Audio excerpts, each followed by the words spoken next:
시청자 여러분 안녕하십니까? 특별방송 민심 2022 이어갑니다. 윤석열 당선인이 유영민 대통령 비서실장과 이철희 정무수석과 접견합니다. 현장으로 가보겠습니다. 네. 세월이 보자 11월 2월 이제 한 4개월 가까이 되는 것 같습니다. 실장님께서도 벌써 이제 1년 한 반 되셨나요? 작년 1월 1일 날 왔기 때문에 작년 1월 1일. 딱 네. 예, 1년하고 예, 2개월 넘 맞아. 노영민 실장님이 작년 1월 12월 12월 30일 날 30일에 그만두셨죠. 예. 네. 이름은 그대로 노예수비로 바뀌었어요. 글쎄. 아니 아까 우리 저 직원이 노영민 실장님이 오셨다고.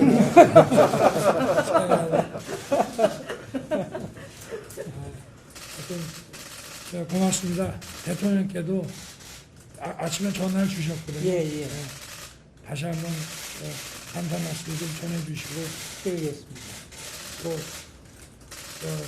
정부 인수 문제도 아주 잘 지원하시겠다고. 그래서 뭐 가까운 시일에 우리 대통령 또 좀 찾아뵈야 될 것 같고 대통령께서도 시간을 좀 내서 보자고 하시더라고요. 예. 아침에 통화하셨습니다만 다시 이제 저희한테 당부하신 거는 이제 정부 2학기에 네. 국정 공백 없이 네. 잘 준비해서 차질 없이 협력을 잘 해드리라는 당부를 하셨고 고맙습니다. 또 인수위원회가 만들어지기 전이라도 조금 중요한 사항에서 좀 보고를 받으셔야 될 일이 있으면은 그 말씀을 하시라 그러고 그에 대해서도 충분히 그 협조를 잘 해드리라는 그런 당부가 있었습니다. 또 지금 말씀하셨듯이 빠른 시일 내에 좀 뵙는 거는 아무래도 대통령보다도 당선인께서 더 바쁘시니까 날짜를 편한 날을 정해주시면 그게 맞추시겠답니다. 그건 뭐 대통령께서 일정이 또 계획된 일정이 있으실 테니까 저희가 하여튼 뭐 오늘은 뭐 어떻게 해야 될지를 지금 몰라서 빠른 시일 내에 연락을 드리겠습니다. 그래서 뭐 하여튼 좀 빠른 시일 내에 한번 대통령 뵙고 또 뵙고 나서 일하다가 또 잘 모르는 거 있으면 또 연락도 좀 드리고 이렇게 하겠다고 말씀드렸습니다. 네. 그래서 취임하시기 전까지 또 대통령님하고 당선인님하고 또 긴밀히 또 연락해야 될 일이 있을 수 있으니까 청와대는 정무수석을 참고를 해서 누구 정해주시면은 긴밀하게 뭐 하드라인처럼 그 방법이 좀 있을 수 있고. 그러면 우리 장제원 당선인 비서실장하고 우리 이수정님하고가 이렇게 소통하시면 안 되겠습니까? 법사위를 같이 했습니다. 그렇죠. 네. 맞아요. 두 분이 제가 중간에서 아주 혼났지 않습니까? 참고 두 분이 그렇게 사이가 좋은지 모르겠습니다. 아니 뭐 가서 동양에 나쁠 게 있습니다. 농담입니다. 워낙에 같이 장제원 실장은 형님이 제 중학교 동창입니다. 그러신가요? 네. 우리 당선인 보니까 다 또 두 분 다 또 법사위 출신이세요. 당선인은 뭐 선거가 체질이신 것 같아요. 제가요? 얼굴이 이렇게 살이 좀 빠지니 거진 보기 좋으신데 선거를 좀 더 하셨습니다. 아무튼 긴 레이스 동안에 심신이 많이 지쳐 계실 텐데 인수위원회 만들어지고 또 바삐 돌아가실 텐데 그 전이라도 좀 이렇게 쉬시면서 건강도 회복하시고 전국 부산도 하시도록 그렇게 하시라고 또 말씀드렸습니다. 대통령께서 이제 인수위 돌아가면은 못 쉬니까 제가 이렇게 쭉 보니까 노무현 대통령님도 당선되시고 인수위 출범 전에 제주 가서 며칠 쉬고 오셨더라고요. 그래서 이게 시간이 되려나 싶었는데 말씀을 하시더라고요. 이제 못 쉰다고. 그럼 뭐 필요한 일만 빨리 맡겨놓고 저도 좀 한 이틀 쉬려고 합니다. 그러시죠. 뭐. 하여튼 저희들도 정부하고 청와대가 네, 하여튼 준비를 잘해서 네, 잘 협력하도록 그렇게 네, 네. 아유, 하겠습니다. 고맙습니다. 각별히는 또 당부가 주셨고 네. 유사 실장 고생 많이 하셨는데 얼굴 많이 타셨는데. 당수입니다. 비공개로 좀. 네, 네, 그러시죠.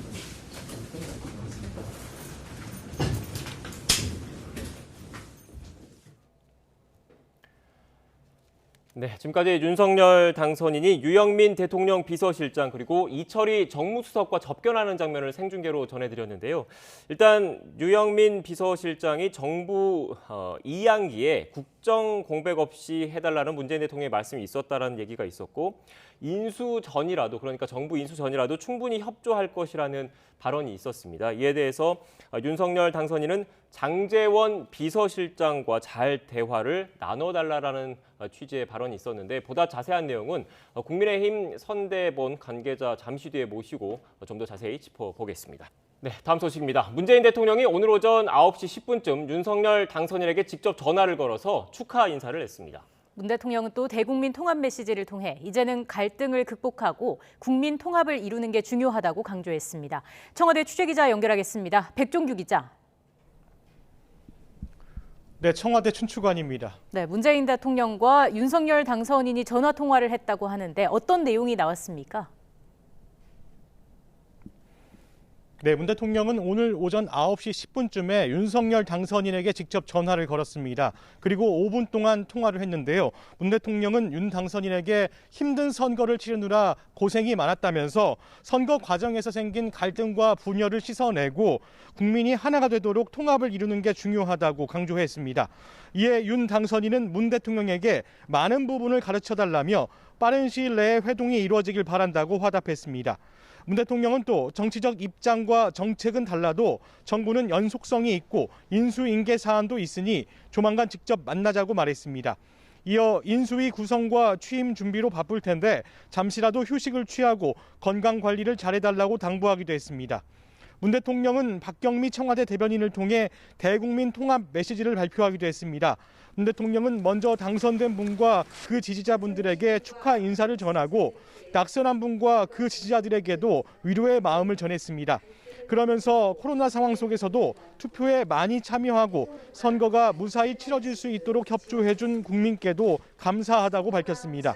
또 선거 과정이 치열했고 결과 차이도 근소했지만 이제는 갈등을 극복하고 국민 통합을 이루는 게 중요하다는 점을 강조했습니다. 그러면서 문재인 정부는 국정 공백 없이 마지막까지 국정에 전념해 차기 정부가 잘 출범할 수 있도록 지원을 아끼지 않을 것이라고 말했습니다. 네, 오늘 문 대통령의 축하난이 윤석열 당선인에게 전달되고 회동 일정도 조율될 예정이죠?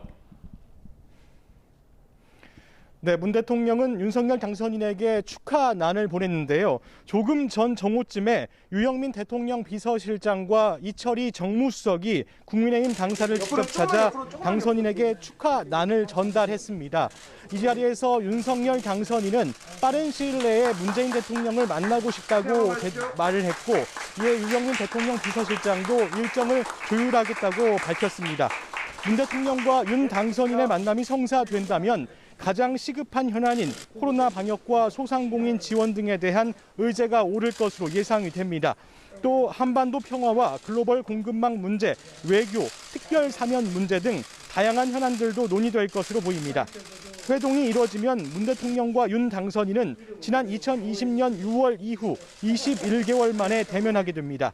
이제 문 대통령의 임기가 2달 남았습니다.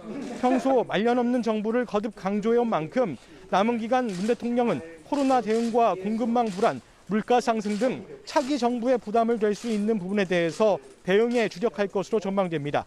청와대도 남은 대통령 임기 동안 차분하게 국정에 전념하면서 정권 이양을 위한 준비를 할 예정입니다.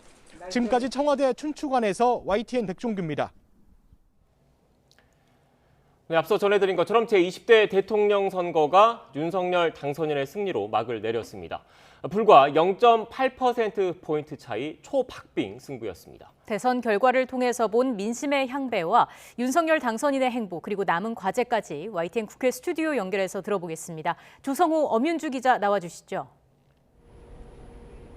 네, 여기는 YTN 국회 스튜디오입니다. 오늘 새벽까지 국민의힘은 이곳 스튜디오 왼쪽에 있는 국회 도서관, 그리고 민주당은 오른쪽에 의원회관에 있는 개표 상황실에서 손에 땀을 쥐게 하는 개표 과정을 지켜봤습니다.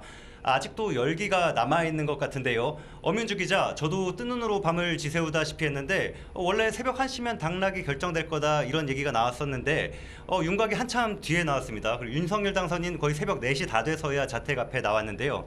이후에 국회에 마련된 개표 상황실로 와서 소감을 전했죠. 네, 윤석열 당선인은 새벽 3시 57분쯤 자택에서 나왔습니다. 취재진과 지지자들 앞에서 밤이 아주 길었다 이렇게 짧게 소감을 밝혔고요. 그리고 나서 국민의힘 개표 상황실이 있는 국회 도서관으로 향했습니다. 이 자리에서 위대한 국민의 승리라고 감사 인사를 전했습니다. 먼저 들어보시죠. 그리고 오늘 이 결과는 저와 우리 국민의힘 그리고 우리 안철수 대표와 함께한 국민의당의 승리라기보다는 위대한 국민의 승리가 아닌가 그렇게 생각을 합니다. 네, 민주당 이재명 후보 또 정의당 심상정 후보에게도 결과는 이루지 못했지만 대한민국 정치 발전에 함께 기여했다는 점에서 위로를 전했습니다. 이후엔 당사 앞에서 기다리던 지지자들 앞에서 국민 통합을 강조하면서 힘을 합쳐달라고 당부했습니다. 이 내용도 들어보겠습니다.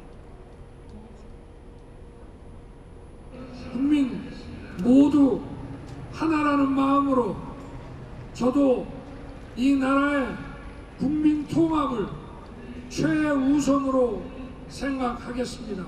정권 교체는 더 좋은 나라를 만들기 위한 것이니만큼 우리 모두 함께 힘을 합쳐서 한 마음으로 우리 나라와 국민만 생각해 주시기를 부탁드립니다. 네, 윤석열 당선인 방금 들으신 것처럼 첫 일성으로 국민 통합을 강조했습니다. 엄 기자, 앞서 리포트로 우리 선거 결과를 봤지만 말 그대로 종이 한 장 차이 초박빙이었습니다. 지역별로 어땠는지도 한번 볼까요? 네, 지역별 득표율 보면서 설명해 드리겠습니다. 네, 이번 정부에서 28차례 대책에도 치솟은 부동산 가격에 반발이 컸던 지역이자 그래서 승부처로 꼽았던 서울에선 윤석열 당선인을 선택했습니다. 특히 강남 3구에서는 득표율이 가장 격차가 더 컸는데요. 경기도 민심은 도지사를 지낸 이재명 후보로 향하면서 수도권 표심이 엇갈렸습니다. 하지만 정작 이 후보 자택이 있는 그리고 대선 기간 내내 네거티브 공방의 핵심이던 대장동이 있는 성남 분당에선 윤 당선인이 10%포인트 넘게 앞섰습니다. 앞서 투표율이 높게 나온 두 후보의 텃밭인 대구 경북과 호남에선 각각 몰표가 나오면서 지역구도의 한계를 뛰어넘지는 못했습니다. 네, 연령별로 보면 이번 대선에서 20대 남성과 여성의 지지 후보가 뚜렷하게 엇갈렸습니다. 성별과 세대 갈등을 확인한 그런 아쉬운 지점을 확인했는데요. 어떻게 나왔는지 엄 기자가 설명해 주시죠. 네, 실제 대선에서 연령별로 어떻게 투표했는지 선관위에서 집계 발표하기까지는 시간이 조금 걸립니다. 그래서 완전히 일치하진 않지만 지상파 방송 3사의 출구 결과로 이 투표 경향을 살펴볼 수 있었는데요. 준비한 그래픽 보면서 살펴드리겠습니다.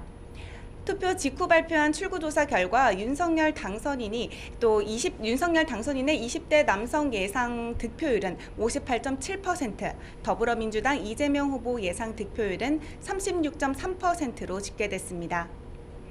반면에 윤 당선인의 20대 여성 예상 득표율은 33.8%, 이 후보의 예상 득표율은 58%로 정반대로 나타났습니다. 여가부 폐지 등 공약에 반발해서 청년 여성들이 이 후보로 결집한 것으로 볼 수 있습니다. 남녀를 합친 연령대로 보면 30대와 60대 이상에선 윤 당선인이 지지가 많았고 20대와 40대, 50대에선 이 후보 지지가 더 많았습니다. 국민의힘 이준석 대표가 2030 세대와 60대 이상이 결합하는 이른바 세대 포이론을 필승 전략으로 내세웠는데요. 결론적으로 20대 이하에선 남성 지지만 얻으면서 크게 성공하진 못했고 젊은 층에 첨예한 남녀 갈등만 확인한 아쉬운 결과라고 평가할 수 있겠습니다. 네, 윤석열 후보 이제는 당선인이라고 불러야 되는데요. 오늘부터 대통령 당선인으로서 행보에 나섰는데 가장 먼저 문재인 대통령과 전화 통화를 했죠.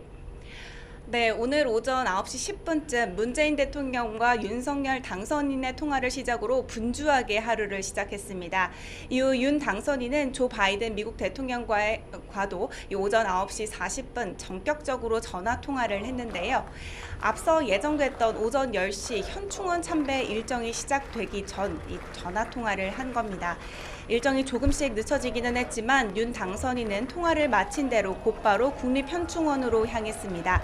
그리고 국회 도서관 개표 상황실을 다시 찾아서 또 한 번 당선 인사를 했는데요. 이 자리에서 이번 선거 결과를 공정과 상식을 바로 세우라는 개혁의 목소리이자 통합의 정치를 하라는 국민의 간절한 호소로 받아들이겠다고 평가했습니다.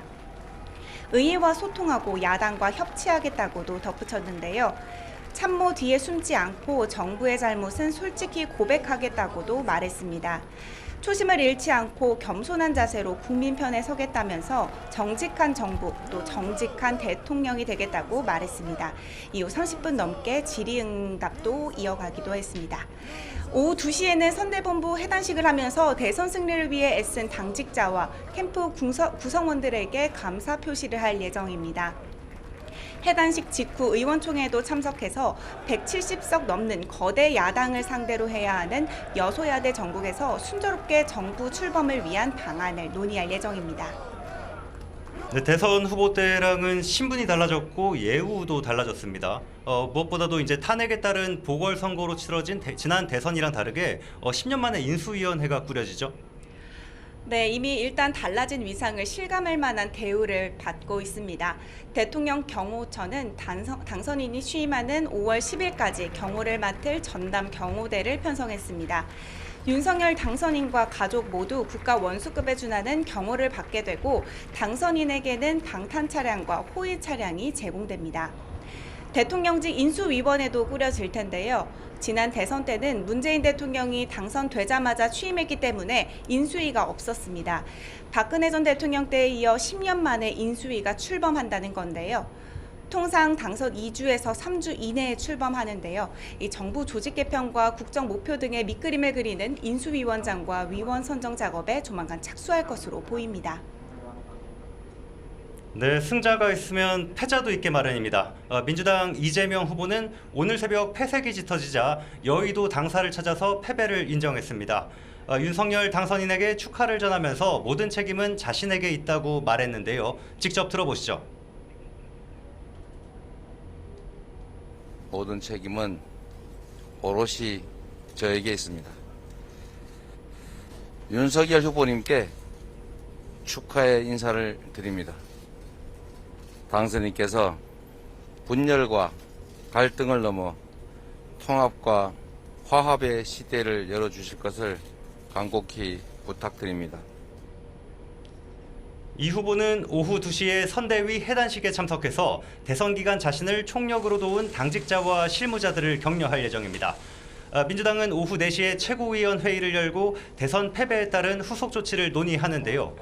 당 지도부 총사퇴 결의와 비상대책위원회 체제로의 전환 등이 거론될 것으로 보입니다. 앞서 김영배 최고위원은 YTN 뉴스에 나와서 대선 패배는 거대 여당의 오만함과 게으름에 대한 국민적 질책이라며 비대위로 전환해야 할 거라고 말했습니다. 5년 만에 정권 교체로 인한 혼란을 어떻게 대처하고 수습하면서 또 혁신할지가 관건으로 보입니다. 정의당 심상정 후보도 일찌감치 선거 결과에 대한 입장을 밝혔죠. 네, 그렇습니다. 지난 대선에서 6%대 득표율을 기록했던 심상정 후보는 이번엔 한참 못 미치는 2%대에 그쳤습니다. 새벽 0시를 넘겨서 당사를 찾아 저조한 성적을 겸허하게 받아들인다며 아쉬움을 드러냈는데요. 들어보시죠. 비호감 선거로 격화된 진영 대결 가운데서도 소신 투표해 주신 지지자 여러분의 그 깊은 뜻을 가슴에 새길 것입니다. 네, 특히나 이번 선거가 여야 양강 박빙 구도로 흐르면서 심 후보에겐 더 불리하게 작용한 것으로 분석되는데요. 오전에는 심 후보는 선대위 해단식을 열었고요. 정의당은 이제 앞으로 비대위 체제로 전환해서 대선 패인을 분석하면서 앞으로 진보정당으로서 위상과 역할에 대해서 고민할 것으로 보입니다. 지금까지 YTN 국회 스튜디오에서 엄윤주 기자와 함께 대선 결과 그리고 그에 따른 윤석열 당선인의 행보 그리고 각 당 동향 등도 살펴봤습니다. 네, 저희는 더 취재해서 향후 소식도 알려드리겠고요. 상암동 스튜디오에 마이크를 넘기겠습니다. 상암동 스튜디오 나와주시죠. 네, 다시 상암동입니다. 이번엔 대선 결과에 대한 주요국 반응 알아보겠습니다. 먼저 중국으로 가보겠습니다. 네, 중국은 윤석열 당선인의 당선에 대해 아직 공식 논평을 내놓지 않은 가운데 중국 매체들은 주로 한중 관계가 계속 발전돼야 한다는 시각을 보이고 있습니다. 베이징 특파원 연결해서 알아보겠습니다. 강성웅 특파원. 네, 베이징입니다. 네, 중국 정부의 공식 입장은 언제쯤 나오게 될까요? 네, 아직 나오지 않았는데요. 과거 사례를 보면 오후 4시쯤으로 예상되는 외교부 정례 브리핑 때 아마 나올 걸로 이렇게 예상이 됩니다. 아마도 윤석열 당선인의 당선을 축하하고 또 한중 관계가 지속적으로 발전돼야 한다. 이 정도의 논평이 나오지 않을까 이렇게 예상이 됩니다. 이에 앞서서 중국 정부의 입장을 대변하는 관영 매체들의 보도를 보면요. 관영 신화통신은 이번 한국 대선에서 정권 교체의 열망 속에 이 보수 야당의 윤석열 당선인이 승리를 해서 새 대통령으로 선출됐다 이렇게 보도를 했습니다. 신화통신은 또 윤석열 당선인이 미국과의 동맹 재구축 그리고 포괄적 전략 동맹 강화를 약속했고 중국과는 상호 존중을 바탕으로 한 이 관계를 만들어 나갈 것이다. 이런 공약을 제시했다고 설명을 했습니다. 윤석열 당선인의 당선 소식을 있는 그대로 전하면서도 새 정부에서의 이 한중 관계에 대한 관심을 나타내고 있습니다. 네, 강성욱 특파원 그리고 중국의 대표적 관변 매체죠. 환구시보는 윤석열 당선인의 한미동맹 강화 그리고 사드 추가 배치 등의 공약을 거론하면서 한중 관계가 주목을 받고 있다 이렇게 보도를 했습니다. 환구시보가 이렇게 얘기를 했는데 지금 현재 중국 분위기 정확히 어떻습니까? 그러니까 사드 배치 추가라든지 한미동맹 강화라는 것은 이미 다 그 공약 과정에서 알려졌기 때문에 이에 대해서 중국이 어떤 반응을 보일지 정부가 아직 공식 입장을 내놓지는 않은 상태인데요. 이 관변 매체 보도 태도를 조금 전에 앵커께서 말씀하신 대로 보면은 한국 정부가 결국은 자국에 맞는 외교 정책을 펴는 것 이것이 중요한 거 아니냐 이런 식으로 얘기를 하고 있습니다. 그것이 자국에 맞는 외교 정책을 펴는 게 발전 방향에 부합한다 이런 게 환구시보의 보도 내용입니다. 환구시보는 또 중국 정부가 그동안 우리나라 정부가 한국 정부가 그동안 미중 경쟁 속에서 어느 한쪽을 선택하지 않음으로써 안보와 경제의 이익을 모두 보증하는 게 가능했다. 이렇게 분석을 하기도 했습니다. 이런 정책을 통해서 한미 관계를 해치지도 않았고 또 중국과의 협력도 강화를 했는데 이것이 한국에 바로 유리한 거다. 이렇게 평가를 했습니다. 환구시보는 또 이 전문가의 말을 인용해서 윤석열 당선인이 선거 국면에서 한 언급들, 위에서 말한 사드 추가 배치라든지 미국과의 동맹 강화, 혹은 쿼드에 적극적으로 참여한다 이런 게 되겠습니다. 이런 것들이 실제로 정책을 의미하는 것은 아니지 않느냐 이렇게 얘기를 하면서 앞으로 한중 관계가 크게 후퇴하지 않을 거다 이런 기대 섞인 전망을 내놓기도 했습니다. 아울러 한중 수교 30년 동안 경제적 상호 이익과 정치적 신뢰가 이미 형성이 됐기 때문에 중국이 한국의 중요한 전략적 파트너고 또 경제 협력의 대상 국가다라는 데는 이의를 제기하는 한국 정치인이 없다. 이런 평가를 내놓기도 했습니다. 그런데 홍콩의 사우스 차이나 모닝포스트 신문의 보도를 보면요. 윤석열 당선인이 북한에 대해 더 강경해지고 중국과의 관계도 다시 설정할 것이다. 이렇게 예상된다라고 보도를 했습니다. 이 관변 매체들은 대체로 앞으로도 한국의 새 정부가 중국과 계속 협력하는 것이 좋다. 이런 데 방점을 두고 있는 가운데 일각에서는 한중 관계가 변화될 가능성이 있다. 이렇게 보는 분위기입니다. 지금까지 베이징에서 YTN 강성웅입니다. 네, 강성욱 특파원이 중국 반응 전해드렸고요. 이번엔 일본으로 가봐야 될 것 같습니다. 기시다 일본 총리는 윤석열 당선인에게 축하의 뜻을 전했습니다. 건전한 한일 관계는 국제사회의 평화와 안정을 위해서도 불가결하다고 강조하면서 관계 개선을 위해 새 정부와 긴밀히 협력하겠다고 말했습니다. 일본으로 가보겠습니다. 이경아 특파원. 네, 도쿄입니다. 네, 선거 결과가 나온 뒤 일본 정부의 반응이 처음으로 나왔습니다. 기시다 총리가 윤 당선인에게 전한 말, 구체적으로 어떤 내용입니까? 네, 기시다 총리는 오늘 오전 취재진 앞에서 우선 윤석열 후보의 당선을 환영한다며 마음으로부터 축하를 전한다고 말했습니다. 총리는 양국은 서로 중요한 이웃나라라고 밝히고 특히 국제사회가 획기적인 변화 속에 둘러싸여 있다고 현 상황을 지적했습니다. 이런 가운데 건전한 한일 관계는 지역과 세계의 평화와 안정 그리고 번영을 위해 불가결한 것이라고 언급했습니다. 또 한미일의 연계도 중요하다고 강조했는데요. 윤 당선자와의 전화회담은 현 시점에는 정해져 있지 않다고 총리는 말했습니다. 그러면서 1965년 국교 정상화 협정 이후 구축해온 한일 간의 우호 협력 관계에 기반해서 한일 관계를 발전해갈 필요가 있다고 말했습니다. 기시다 총리는 윤 당선자의 리더십에 기대한다는 말과 함께 한일 관계 개선을 위해서 새 대통령과 긴밀히 협력할 생각이라고 덧붙였습니다. 네, 일단 기대를 표명한 것으로 볼 수 있을 것 같은데 앞으로 한일 관계 어떻게 전개될 것 같습니까? 네, 윤 당선인이 관계 개선 의지를 밝혀온 만큼 총리의 말 속에도 기대감이 엿보입니다. 기시다 총리는 한일 관계가 대단히 어려운 상황이며 이대로 방치할 수는 없다고 밝히면서도 국가와 국가 간의 약속을 지키는 것은 기본이라는 말도 했습니다. 양국 핵심 현안인 강제동원과 위안부 문제는 이미 양국 사이에서 해결된 문제라는 일본 정부의 기본 입장을 재확인한 겁니다. 다만 새 정부와 긴밀히 의사소통을 하겠다는 뜻은 밝혔습니다. 윤 당선인이 과거사 문제 그리고 한국에 대한 일본의 수출 규제 등 양국 현안을 일괄 타결하겠다는 의지를 보인 만큼 이 부분에 대한 양국 협의가 본격적으로 시작될 것으로 보입니다. 하지만 이명박 박근혜 보수 정권 아래서도 한일 관계가 순탄하지 않았던 점을 일본 정부는 의식하고 있습니다. 이 때문에 신중한 관망을 이어가면서 새 정부 인수위원회의 대일 특사 파견 등이 이루어지면 이를 계기로 양국 관계 개선의 밑그림을 그려나갈 것으로 보입니다. 다만 한일 간에는 강제동원 현장인 사도광산의 유네스코 세계유산 후보 추천이나 후쿠시마 오염수 방류까지 악재가 이어지고 있는데요. 이런 민감한 사안들을 양국 정부가 앞으로 어떻게 다룰지도 중요한 과제가 될 것으로 보입니다. 지금까지 도쿄에서 YTN 이경아입니다. 제20대 대통령 선거에서 윤석열 국민의힘 대선 후보가 역대 최소 득표차로 당선되면서 5년 만에 정권 교체를 이뤄냈습니다. 이번 대선 투표율 분석과 함께 향후 윤석열 당선인의 과제를 짚어보겠습니다. 이은영 휴먼앤데이터 소장, 박정하 국민의힘 선대위 수석홍보 부단장과 이야기 나눠보겠습니다. 어서 오십시오. 네, 안녕하세요. 네, 안녕하세요. 먼저 앞서 오늘 저희가 윤석열 당선인의 행보를 쭉 생중계로 많이 전해드리고 있는데 오전에는 기자회견을 열었습니다. 관련해서 녹취를 듣고 본격적으로 대담 이어가겠습니다.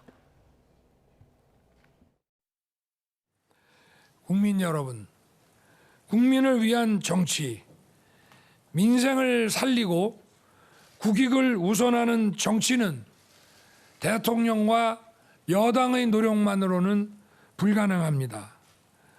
의회와 소통하고 야당과 협치하겠습니다. 국정 현안을 놓고 국민들과 진솔하게 소통하겠습니다. 참모 뒤에 숨지 않고 정부의 잘못은 솔직하게 고백하겠습니다. 현실적인 어려움은 솔직하게 털어놓고 국민 여러분께 이해를 구하겠습니다. 존경하는 국민 여러분, 저는 오늘 이 자리에 서는 순간에도 시대를 관통하는 공정과 상식의 자유민주주의 정신과 법치라는 헌법 정신을 되새기고 있습니다. 더 자유롭고 더 공정한 대한민국, 우리 아이들이 행복하고 청년들이 꿈을 꿀 수 있는 나라를 여러분과 함께 만들어 가겠습니다.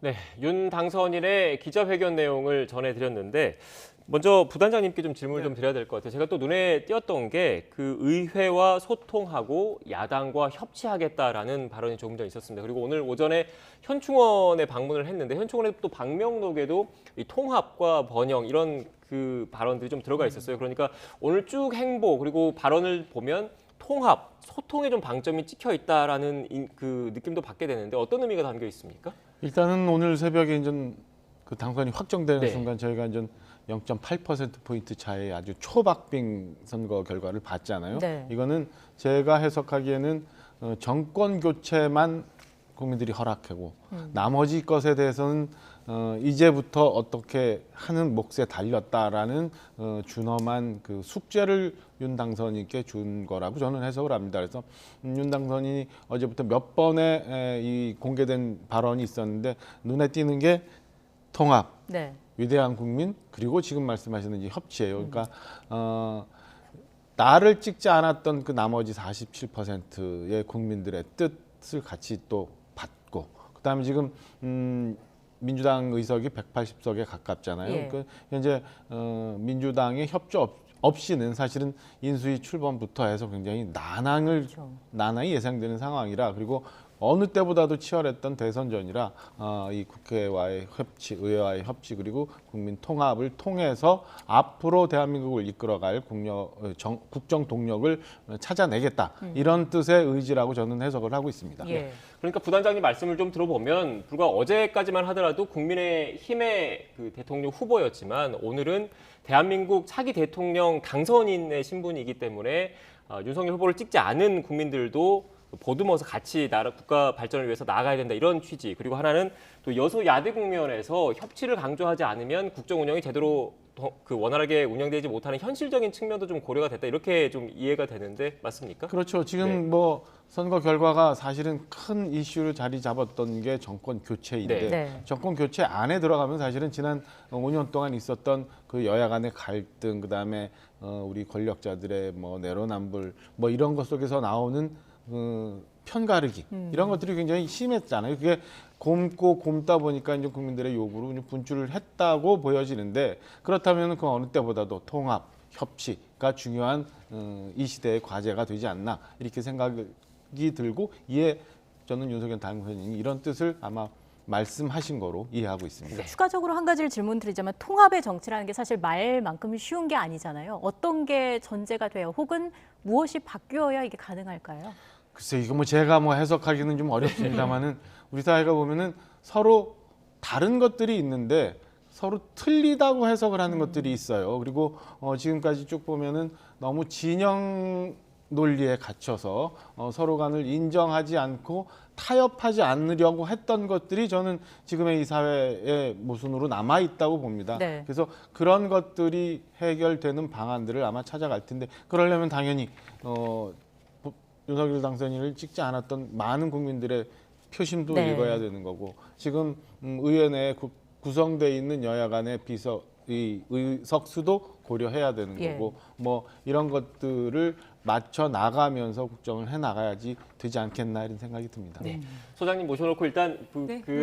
관련해서 관계자시니까 추가로 좀 질문 좀 드리고 질문 또 드리겠습니다. 일단 제가 윤석열 당선인의 당선 관련 인사 원문을 좀 갖고 있는데 제가 녹취로는 못 틀어드렸지만 또 눈에 띄는 게 자유민주주의와 시장 경제라는 키워드가 있었고요. 또 철진한 이념을 멀리하겠다라는 단어도 있었습니다. 그리고 민간 중심의 경제로 전환하겠다라는 내용도 있었고요. 디지털 플랫폼 정부를 구현하겠다라는 내용도 있었습니다. 덧붙여서 어떠한 도발도 확실하게 억제할 수 있는 강력한 국방력을 구축하겠다. 그리고 북한의 불법적이고 불합리한 행동에 대해서는 원칙에 따라서 단호하게 대처하되 남북 대화의 문은 언제든 열어두겠다. 그리고 한미 동맹을 재건하겠다. 이런 내용들 제가 주요 뭐 정치, 경제, 사회 분야 키워드를 쭉 말씀을 드렸는데 그동안 그 대선 선거운동 과정에서 쭉 강조해왔던 것들을 다시 한번 재차 확인을 했다. 이렇게 봐야 되는 겁니까? 오늘 기자회견을 모두 발언 통해서 말씀하신 것이 제가 볼 때는 그동안의 공약으로 발표하고 유세 과정 중에 국민들한테 얘기했던 것들을 종합 정리했던 것으로 이해가 됩니다. 네. 그리고 북한 문제, 한미 동맹 문제, 특히나 오늘 아침에 보면 바이든 대통령과 또 통화도 했어요. 그래서 예. 당선인 신분으로 미국 바이든 대통령과 통화한 유례가 없는 일이 있었던 것을 보면 저는 뭐 말씀하신 그 이 국제 정세 속에서의 한미 관계의 새로운 조명, 그다음에 북한과의 관계에 있어서 지금까지 상당 부분의 국민들이 불편해했던 부분에 대해서 바로 잡고, 네. 그다음에 우리나라 헌법에 있는 이 시장 경제와 자유민주주의에 대한 이 원칙에 대해서 바로 잡아서 그동안 왜곡됐던 우리의 성장 동력들을 찾아내겠다. 그리고 시장에서 민간의 활력을 좀 더 불어넣어서 민간의 활력을 통해서 국가 성장 동력을 찾아내겠다. 이런 것들을 종합적으로 쭉 정리해서 얘기한 걸로 이해가 됩니다. 예. 지금 부단장님께 궁금한 게 하나 더 있는데 그래서 소장님께 이런 그 오늘 당선 인사 어떻게 보셨는지 간략하게 좀 그 총평을 좀 듣고 추가로 좀 질문 좀 드리겠습니다. 어떻게 보셨습니까? 지금 방금 윤석열 당선자님 뵀는데 AI 윤석열만 보다가 지금 보니까 약간 낯설기도 한데 어쨌든 고생 많이 하셨고요. 지금 그 대변인님께서 말씀하신 것처럼 나를 지지하지 않는 사람들까지 다 포용하겠다라는 거를 협치라든지 통합의 키워드로 표현을 하신 것 같습니다. 그래서 윤석열 당선자께 국민들이 요구했던 거는 정권 교체였지만 실제 이제 이재명 후보가 이야기했던 정치 교체까지 정치 초심자인 윤석열 후보에게 기대하고 있다라는 거를 이런 키워드로 좀 표출을 하신 것이 아닌가 싶고요. 법치에 대한 이야기를 좀 많이 하셨거든요. 근데 대통령이라는 자리가 법치 이상의 그런 어떤 법치로 풀 수 없는 것들을 정치로 푸는 자리이기 때문에 그거를 풀어가는 방법론을 소통과 협치로 이야기하신 것이 아닌가 이렇게 저는 보고 있습니다. 네, 알겠습니다. 또 이제 궁금한 거 여쭤보도록 할게요. 일단 그 앞선 화면을 좀 다시 한번 좀 보여드리겠습니다. 저희가 뉴스 초반부에 그 청와대 유영민 비서실장, 이철희 정무수석과 윤석열 당선인이 만나는 장면을 공개를 해드렸는데 일단 관례적으로 그 대통령 당선인과 현 그 정부 청와대 인사들이 이렇게 만나고 현직 대통령과 차기 대통령이 회동을 하는 거는 관례라고 봐야 되는 겁니까? 그럼요. 관례적으로 계속 이어져 왔던 일이고 이 정권 2학기에 꼭 필요한 일이죠. 오늘 유영민 비서실장과 정무수석이 방문을 했습니다만 아마 일정이 조율이 되면 아마 청와대를 방문해서 아마 문재인 대통령과의 회동이 있을 거로 보여집니다. 그 회동을 기점으로 해서 사실상 이제 인수인계 작업이 시작이 되고요. 오늘 회동에서는 뭐 장제원 비서실장 얘기를 했습니다만 누가 될지는 모르겠습니다만은 그 인수인계를 할 실무적인 책임자가 같이 아마 동행을 해서 청와대에 그동안 있었던 주요 정책이나 아니면 살림살이 아마 인수인계해야 될 일들에 대해서 이제 실무적으로 협의해 나가는 과정을 아마 밟게 됩니다. 네, 일단 뭐 인수위가 조만간 꾸려질 거라는 말씀이신데 앞서 윤석열 당선인의 입을 통해서 비서실장 장제원 비서실장과 잘 논의를 해달라 이런 취지의 발언이 있었어요. 그런데 인수위원장은 누가 할 것이니까 사실 궁금하거든요. 근데 물론 부단장님께서 잘 모르겠다고 앞서 그 말씀해 주시긴 했는데 그 안철수 국민의당 대표와 윤석열 당선인이 단일화를 지난 3일에 전격적으로 했을 때 이 단일화의 합의 내용 자체에 어떻게 보면 인수위원장으로 안철수 국민의당 대표가 낙점된 것 아니냐 이런 분석을 내놓으신 분들도 있는 게 사실이거든요. 어떻게 보십니까? 당시에 그런 해석도 있었죠. 그리고 합의문에 인수위 구성부터 협의하겠다라는 조문이 있어요. 그래서 그런 해석이 있을 수 있는데 글쎄 이 안철수 전 후보의 인수위원장 조금 시간이 좀 더 있어봐야 확인이 되지 않을까 싶은 생각이 듭니다. 일단 윤 당선인께서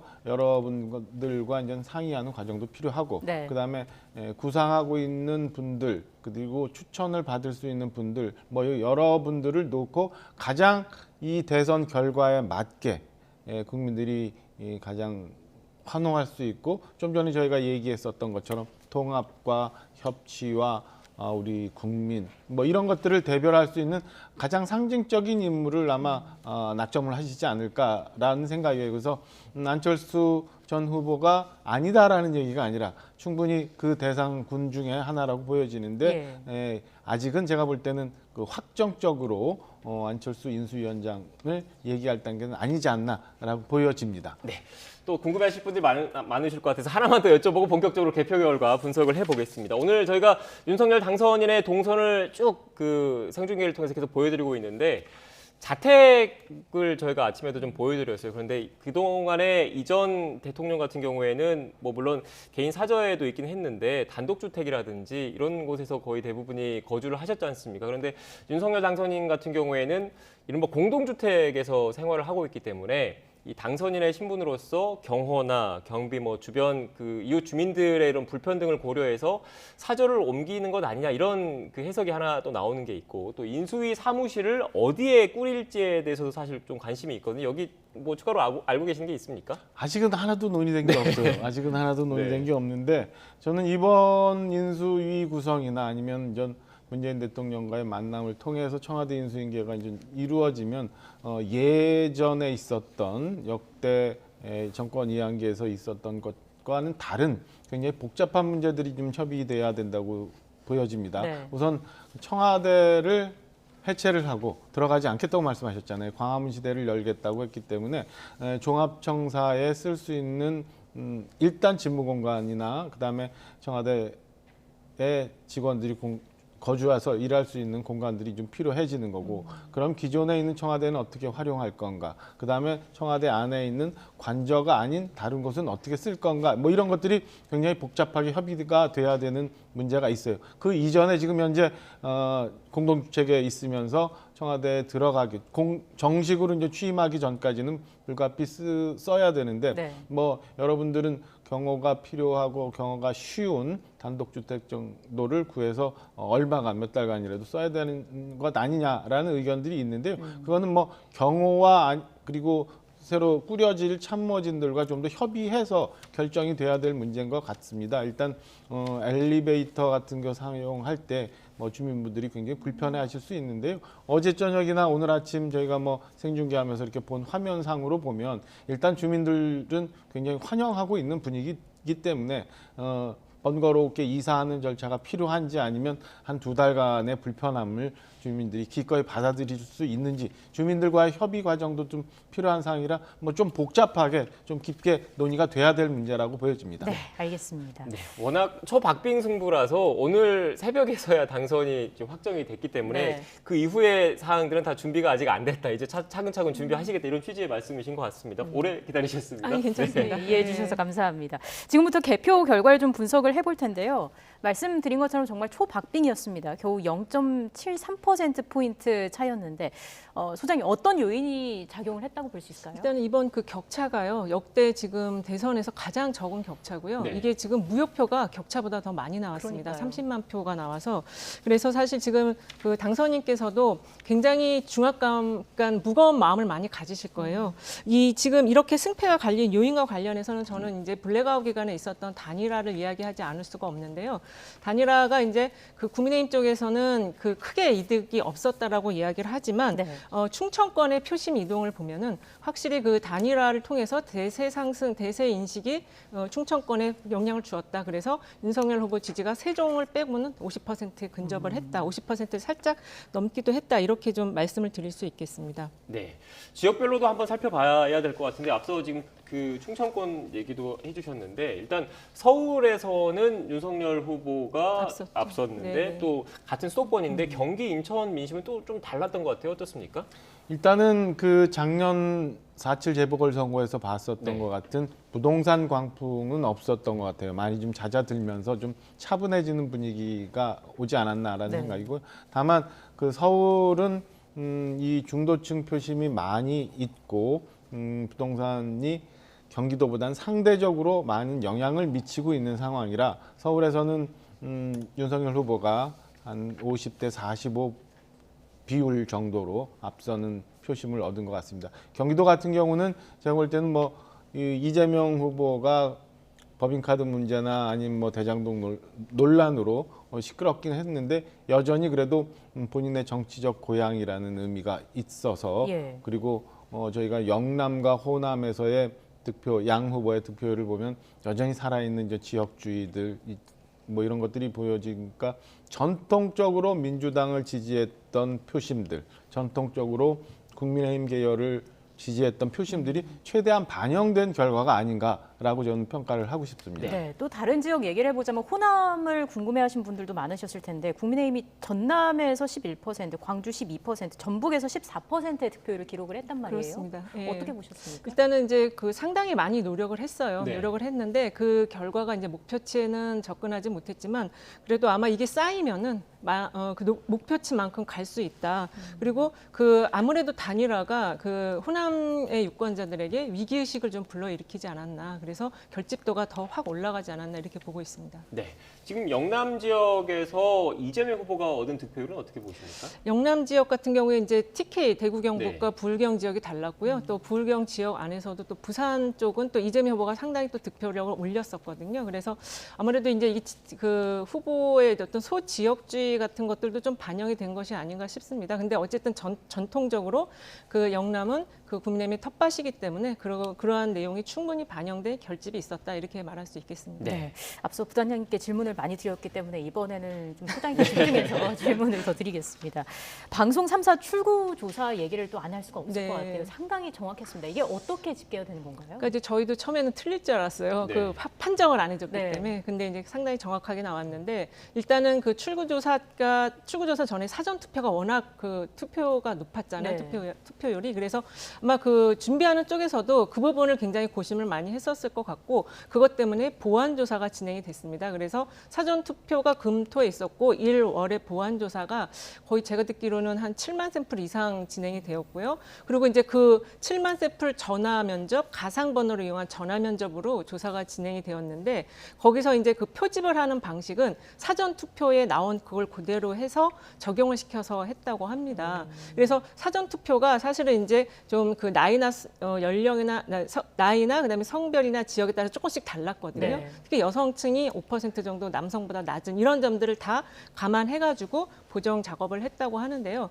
나중에 이제 이런 부분은 사실 이렇게 정확하게 맞춘 부분은 사실 좀 자산으로 우리가 계속 좀 이렇게 공유할 필요가 있기 때문에 담당자들의 이야기를 들어보는 것도 굉장히 좀 좋을 것 같아요. 네, 박상현 앵커가 아마 그 소장님께 이런 질문을 드린 취지가 그건 것 같습니다. 어제 출구조사 발표를 할 때 저희가 각 당의 그쵸. 그 선대본부의 화면을 생중계로 보여드렸거든요. 그런데 그 국민의힘 같은 경우에는 그 지상파 3사의 그 출구조사 보면 경합, 오차 범위 안에 있기는 하지만 윤석열 후보가 경합 우세로 그렇죠. 지금 나왔었어요. 네. 그런데 국민의힘 그 선대본 관계자들의 표정이 그렇게 밝지가 않았었거든요. 그거는 자체적으로 그 조사를 그동안 쭉 해왔을 때 이것보다는 더 우위에서 이길 것이라고 판단을 했기 때문인 건가요? 어떻습니까? 그렇죠. 사실은 뭐 저도 그랬고 저도 굉장히 당황스러운 상황이었는데 여론조사 공표 금지 기간 이후에 이제 단일화가 공표 금지 이전에 단일화가 있었고 그 다음에 바로 블랙아웃 시기로 들어가잖아요. 네. 근데 그 사이에 다소 이전 지지율 격차가 좀 줄어드는 추이는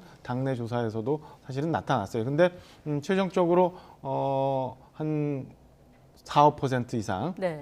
충분히 이전 이기고 앞서는 결과로 나올 거로 예상을 했었는데 저렇게 초박빙의 결과가 나올 거라고는 전혀 몰랐고 만약에 저런 추이로 이재명 후보가 최대한의 지지층을 끌어들이면서 선전을 하는 상황이라면 혹여 실제 투표 이 개표 결과는 이 예측치하고는 또 달라질 수도 있어서 굉장히 긴장감을 가지고 골든크로스가 이루어지는 12시 반까지 손에 땀을 쥐고 쳐다보고 있었습니다. 네. 살짝 덧붙이면 이제 이게 그 여의도연구원은 ARS로 주로 조사를 트래킹을 네. 한다고 알고 있거든요.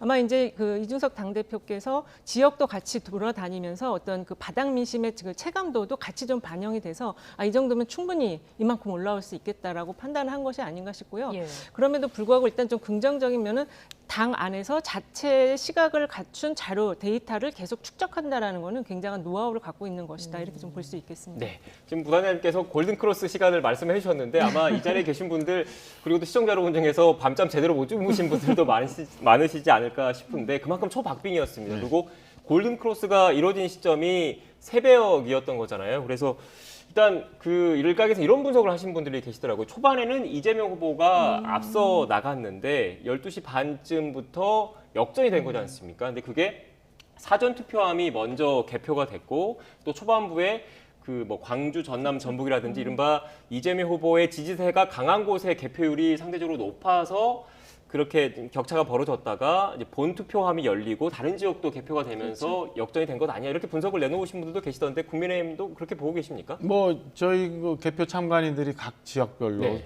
개표소보다 가 있으니까 속속들이 이제 상황실로 보고가 들어왔었는데 네. 지금 말씀하신 것처럼 그런 추이가 있어서 처음에는 굉장히 걱정을 많이 했었는데 그래서 다행스러운 결과가 나올 수 있다라는 기대감이 12시 반 정도부터 이제 있었고 이후에 이제 2시쯤 되면서부터 흩어져 있던 우리 선거 관계자들이 또다시 개표 상황실로 모이는 그런 상황도 있고 그랬습니다. 네. 자, 최종 투표율 같은 경우에는 77.1%로 집계가 됐습니다. 이 정도는 소장님도 예상을 하셨나요? 아니면 예상보다 좀 낮습니까? 저희는 이제 한 75에서 77을 예상했었는데 네. 사전 투표율이 워낙 높아서 예. 높아질 것이다라고 저도 좀 바꿨는데 근데 그게 지금 그 낮은 투표율은 절대 아닙니다. 예. 이게 탄핵이 있었던 시기에 77% 나온 그 수준을 유지했기 때문에 이제 좀 상대적으로 이게 좀 낮은 것이 아닌가 생각을 하시겠지만 굉장히 높은 투표율이고 더군다나 코로나가 있었기 때문에 높은 투표율이라고 좀 볼 수 있고요. 그 투표함 개함 문제와 관련해서 의문을 또 제기하시는 분들이 있을 것 네. 같아요. 네. 근데 그 개함 순서 같은 거는 좀 선관위가 좀 이렇게 공유를 정당이나 이런 쪽에 공유를 해주는 게 좋을 것 같습니다. 왜냐하면 그런 그 좀 작은 문제로 불필요한 오해를 할 수가 있거든요. 네. 그리고 또 이 문제를 짚어봐야 될 것 같아요. 지역별 뭐 사전 투표함 뭐 이런 거 쭉 얘기를 해봤는데 그 지상파 3사 출구조사 결과를 보면 세대별 그리고 성별로 네. 확연하게 결과가 좀 다른 그렇죠. 측면이 좀 나왔거든요. 어떻게 보셨습니까? 일단은 그 과거 선거 전이 한창 진행될 때 20대에서의 표심들이 국민의힘 윤석열 후보 쪽, 당선인 쪽으로 많이 쏠려서 고무적으로 생각했는데 결과적으로는 보면은 이대 남의 지지가 오히려 역으로 이대 여의 반발로 나와서 이재명 후보의 상대적으로 높은 득표율이 나온 거고요. 예상했던 것처럼 2030 세대와 40, 50 세대는 극명하게 또 후보별 지지가 달랐던 게 결과적으로 나오는 것 같아요. 그래서 네. 결국은 뭐 아까도 말씀드렸지만 뭐 통합이나 화합이나 이런 면에 대해서 윤석열 당선인이 갖고 있는 숙제가 또 하나 늘었고 이 세대별 지지율의 차이, 갈등 뭐 이런 것들을 여하히 풀어 나가느냐가 전체 우리나라의 발전과 통합하는 데도 또 다른 중요한 계기가 되지 않을까 이렇게 생각을 합니다. 지금 그 소장님 화면에 심상정 후보 사진이 좀 나갔는데 다시 한번 좀 크게 띄워주시겠습니까?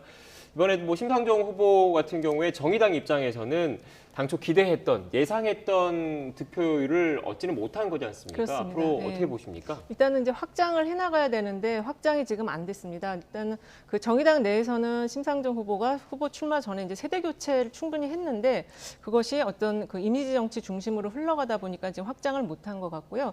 그리고 이번 그 20, 30대 투표율을 보면은 그 상당히 소신 투표를 합니다. 네. 그러니까는 어떻게 보면은 이 부분은 이제 이대남 이대녀로 저희는 자꾸 해석을 하는데 네. 지금은 그럴지언정 이제 이게 시간이 흘러가고 또 다음 선거가 되면 2층이 계속 지금 관심을 갖고서 거기에 반응을 한다라는 얘기거든요. 그래서 정당에서도 이번에 이제 그 이대녀들이 마지막에 결집을 한 이유는 선거 캠페인, 국민의힘의 선거 캠페인의 문제점이 있었던 부분도 있고 단일화가 이제 어떤 소신 투표를 가로막아서 내가 그걸 반발하는 그런 표심도 이동이 있었습니다. 그래서 정당에서 앞으로 이제 이 젊은층 그리고 젊은 층의 표를 얻기에는 더 많은 노력이 필요하다. 이런 걸 좀 알 수 있는 그런 계기였던 것 같아요. 네. 지금 소장님께서 소신 투표 말씀을 하셔서 추가로 좀 하나 여쭤보면 앞서 모두에서 이 말씀을 하셨어요. 그 두 양강 후보의 격차보다 무효표가 더 많았다. 네, 뭐 물론 그렇습니다. 안철수 국민의당 대표 윤석열 당선인 간의 야권 그 단일화가 그 투표용지, 본투표용지 인쇄 이후에 일단 나왔기 때문에 본투표용지에는 안철수 후보 이름이 있었기 때문에 네. 그런 측면도 좀 고려를 해야 되겠지만 이렇게 무효표가 많았다는 것, 소신 투표와도 좀 연결을 시킬 수 있는 겁니까? 그러니까 이제 지금 그 국민의힘 쪽에서는 단일화 효과 없었다고 얘기하지만 이런 게 단일화 효과일 수도 있거든요. 네. 그래서 근데 이제 그 무효표가 30만 표까지 나온 이유는 소신 투표로 봐야 되는지 아니면 접거나 이런 그 과정에서 잘못된 것이 나왔는지는 지금 알 수가 없어요. 네. 그래서 네. 그런 부분을 좀 정확하게 그 연구를 할 필요가 있을 것 같습니다. 알겠습니다. 어떻게 보셨습니까? 저는 말씀하신 것처럼 그 투표지가 인쇄가 되고 난 다음에 단일화가 있었던 게 영향을 미쳤으리라 보여지고요. 코로나도 영향을 미쳤던 것 같아요. 불가피 저희가 이제 그 투표소에서 민원이나 뭐 전화를 받는 게 있는데 내용을 보면은 장갑을 끼고 이 투표 도장을 찍다 보니까 미끄러지는 경우가 굉장히 많았다라는 얘기들이 많았어요. 그러다 보니까 거기서 오는 그 무효표도 제법 있지 않았었나라는 생각이 듭니다. 네, 알겠습니다. 앞서 그리고 또 20대 관련해서 그 성별, 그 나이별로 표심이 갈린 점이 아무래도 차기 대통령의 통합과제가 아닐까 싶다라는 취지의 말씀을 해주셨는데 윤 당선인이 선거 과정에서 여가부 폐지를 공약으로 내세웠잖아요. 실제로 어떻게 되겠습니까?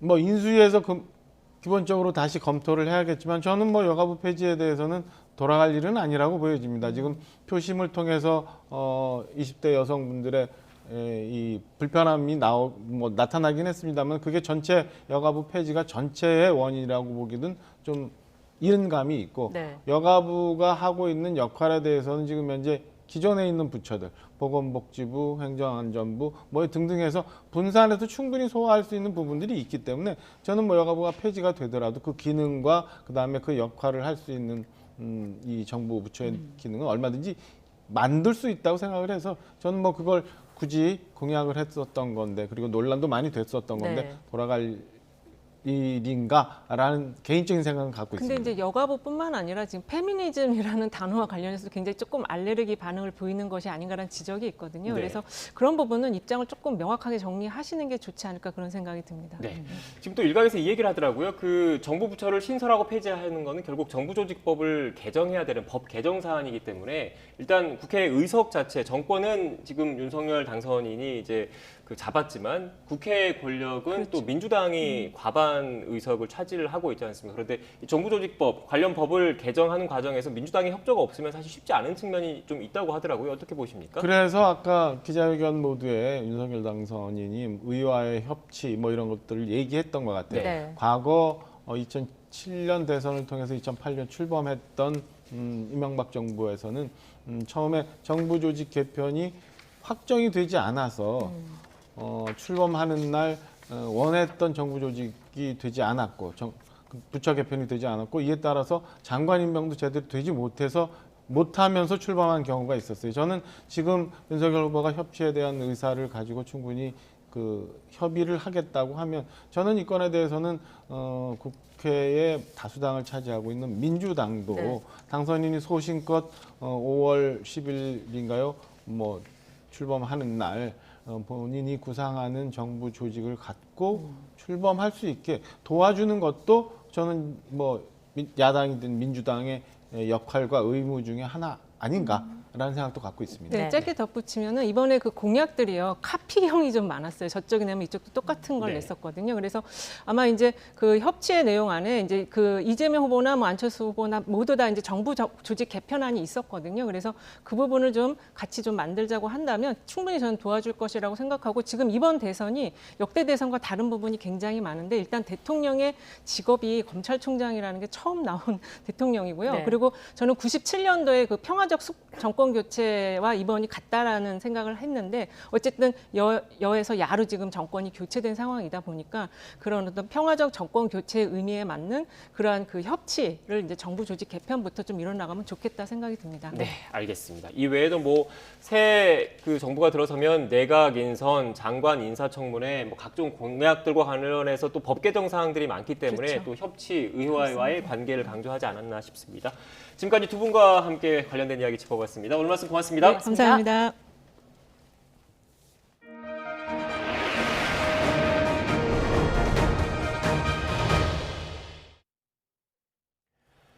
네, 코로나19 신규 확진자가 32만 7천여 명으로 이틀째 30만 명대를 기록했습니다. 확진자가 급증하면서 사망자도 206명 발생해 역대 두 번째로 많았습니다. 취재기자 연결하겠습니다. 개훈이 기자. 네, 개훈입니다. 네, 신규 환자가 어제 이어 오늘도 30만 명대를 기록했다고요? 네, 오늘 0시 기준 코로나19 신규 환자는 31만 7,549명입니다. 전날보다 14,000여 명 줄었지만 이틀째 30만 명대를 기록하며 역대 두 번째로 많은 신규 환자가 나왔습니다.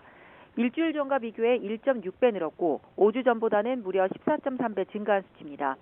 신규 확진자는 지난 2일 처음으로 20만 명을 넘긴 이후 일주일 만에 30만 명대로 올라섰습니다.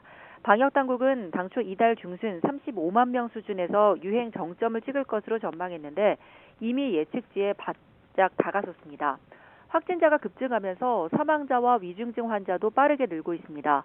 어제 하루 206명이 사망하며 코로나19 사태 이후 두 번째로 많은 사망자가 발생했습니다. 위중증 환자 수도 전날보다 26명이 증가해 1,113명을 기록했습니다. 위중증 환자 수는 지난 8일 1,000명을 넘긴 이후 사흘 연속 4자릿수로 집계됐습니다. 위중증 환자가 늘면서 중환자 병상 가동률도 오르고 있습니다.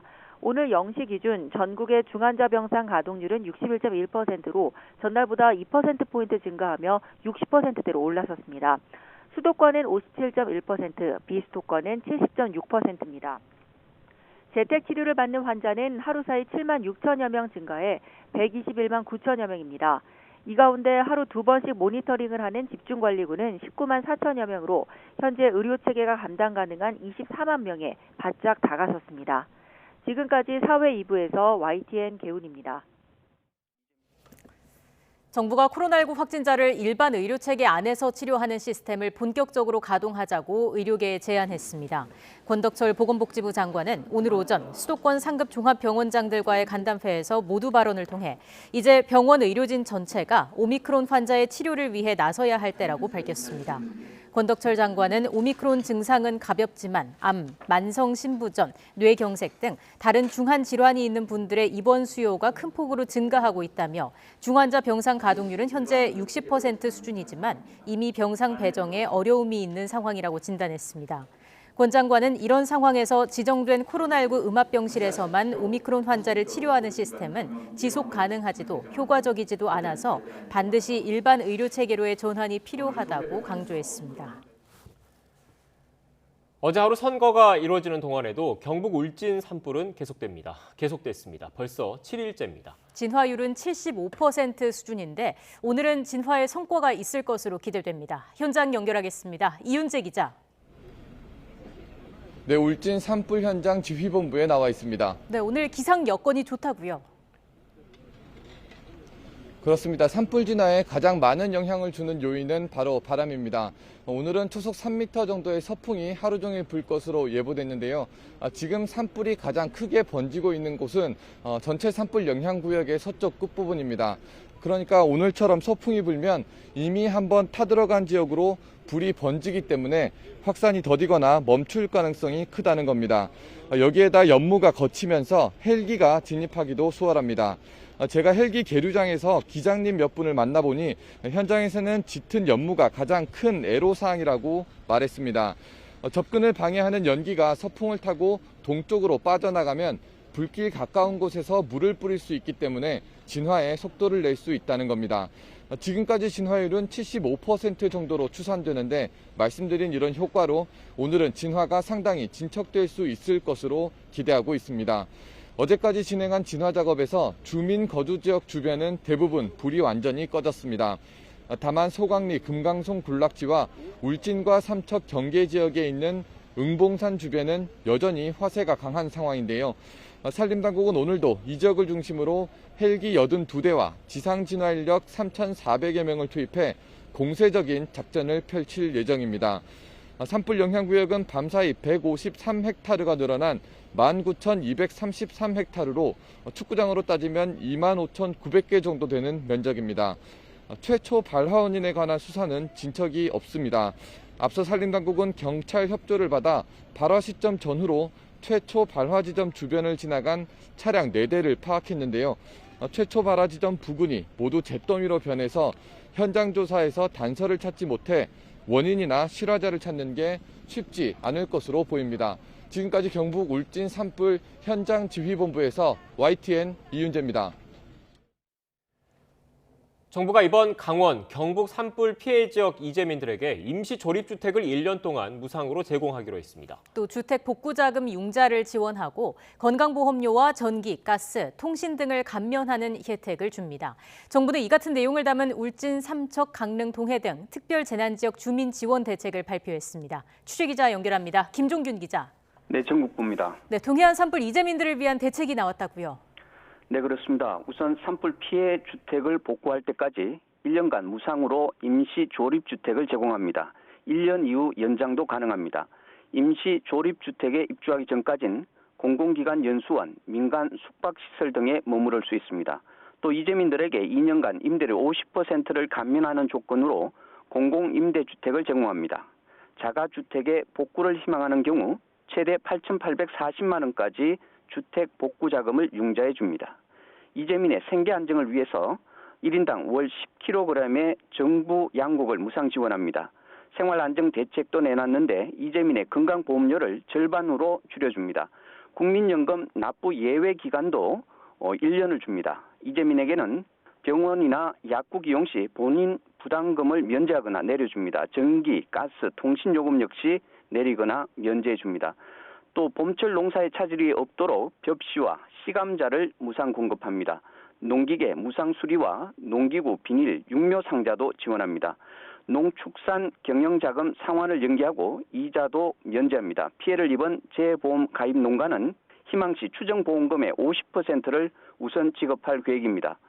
피해 중소기업과 소상공인을 대상으로 대출금과 보증금의 상환을 18개월 이내에서 유예하고 만기도 1년 이내에서 연장합니다. 피해 주민은 오는 17일까지 관할 지자체에 피해 사실을 신고하면 됩니다. 정부는 합동조사단을 구성해 18일까지 중앙정부 차원의 피해 조사를 실시해 이를 토대로 복구 계획도 세울 예정입니다. 지금까지 전국부에서 YTN 김주균입니다. 방화로 시작된 강릉, 동해 산불의 큰 불길은 대부분 잡았습니다. 하지만 피해지 곳곳에서 숨은 불씨가 다시 살아나는 경우가 많아서 여전히 비상 상황입니다. 재발화를 막기 위한 잔불과의 사투는 밤낮 없이 계속되고 있습니다. 송세혁 기자가 취재했습니다. 열화상 드론으로 찍은 강릉 동해 산불 현장입니다. 화면 군데군데 붉은 점들이 보입니다. 화마가 휩쓸고 간 깊은 산속 꺼지지 않은 잔불입니다. 진화대원들은 송출된 좌표를 따라 출동해 남아있는 불씨를 제거합니다. 사람이 접근하기 어려운 지역에 불씨를 탐색하고 발견해서 진화대를 신속히 투입하여 불을 관리할 수 있는 이점이 있습니다. 지난 5일 방화로 시작된 강릉 동해 산불은 축구장 5,600개가 넘는 산림을 태웠습니다. 큰 불은 90시간 만에 겨우 꺼졌습니다. 하지만 이후에도 강릉과 동해 지역에서 이 열화상 드론으로 찾아낸 잔불만 20건이 넘습니다. 바람이 조금이라도 불면 언제든 다시 발화할 위험이 큰 겁니다. 실제로 밤사이 동해 지역 두 곳에서 잿더미 속 불씨가 되살아나 헬기 7대가 투입돼 긴급 진화 작업을 벌였습니다. 비는 일요일쯤에나 예보돼 산림당국과 주민들은 행여나 산불이 다시 번지지 않을까 긴장을 늦추지 못하고 있습니다. 불이 나가지고 잠 못 자가 걱정이 돼가지고요. 뜬으로 새였습니다. 산림당국은 재발화 취약 지역에 진화 인력을 집중적으로 배치해 24시간 잔불과 뒷불 감시를 강화하고 있습니다. YTN 송세혁입니다. 한국수력원자력 한울원자력본부는 경북 울진 산불로 줄였던 한울원전 1에서 5호기의 출력을 100%로 높였습니다. 앞서 지난 4일 한울원전은 인근 울진군 북면에서 산불이 나자 송전망에 문제가 생길 것에 대비해 원전의 출력을 50%까지 낮췄습니다.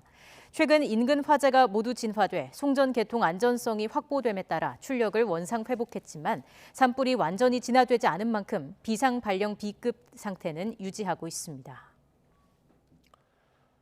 윤석열 대통령 당선인은 위대한 국민의 승리라면서 공식 당선 소감을 밝혔습니다. 이어서 이재명, 심상정 후보에게도 심심한 위로를 전한 뒤 이제는 경쟁을 멈추고 우리가 모두 하나가 돼야 한다고 강조했습니다. 윤 당선인의 당선 소감을 직접 들어보겠습니다. 그리고 오늘 이 결과는 저와 우리 국민의힘 그리고 우리 안철수 대표와 함께한 국민의당의 승리라기보다는 위대한 국민의 승리가 아닌가 그렇게 생각을 합니다. 마지막까지 함께 또 멋지게 뛰어준 우리 민주당의 이재명 후보 또 정의당의 심상정 후보 이 두 분께도 감사드리고 또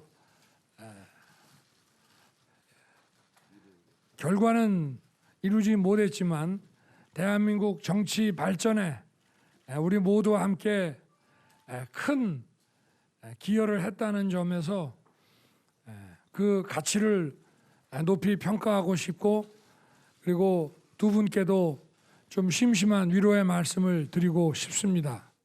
우리 모두 힘을 합쳐서 우리 국민과 대한민국 위해서 우리 모두 하나가 되어야 한다고 생각합니다. 문재인 대통령은 윤석열 대통령 당선인에게 전화를 걸어서 축하 인사를 전하고 인수인계 논의 등을 위해서 조만간 만나기로 약속했습니다.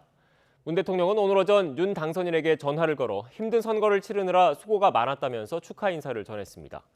그러면서 선거 과정의 갈등과 분열을 씻어내고 국민이 하나가 되도록 통합을 이루는 게 중요하다며 국민 통합을 당부했습니다.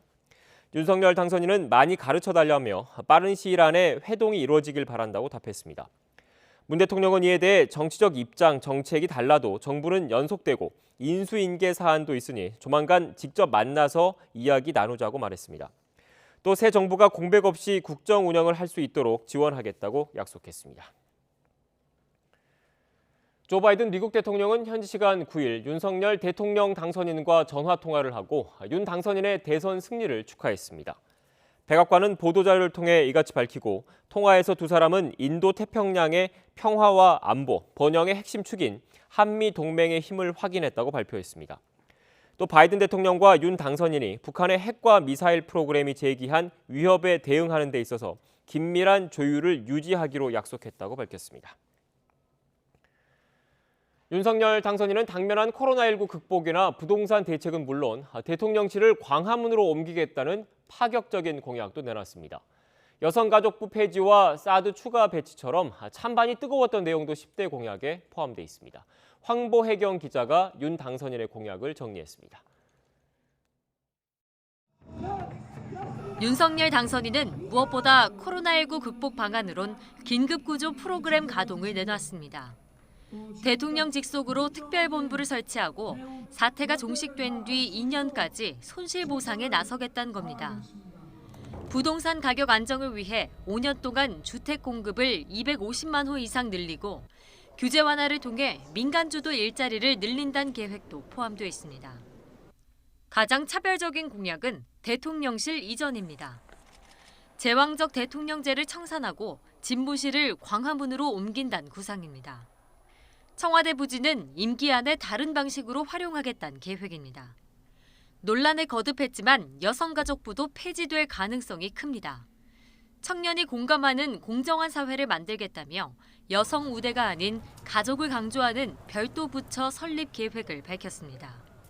사드 추가 배치도 10대 공약에 포함된 만큼 미국과의 추가 논의 가능성도 있습니다. 또 문재인 정부의 탈원전을 비판하며 원전 최강국 건설도 내세웠기 때문에 숨죽였던 원전 업계도 기지개를 켤 것으로 보입니다. YTN 황보혜경입니다. 여성단체가 윤석열 대통령 당선인에게 근소한 표차로 선출된 민심을 헤아리고 성평등 책무를 다하라고 당부했습니다. 한국여성단체연합은 오늘 논평을 내고 국민의힘과 윤 당선인은 선거 기간 혐오 선동과 젠더 갈등이라는 퇴행적이고 허구적인 프레임을 이용했다고 비판했습니다.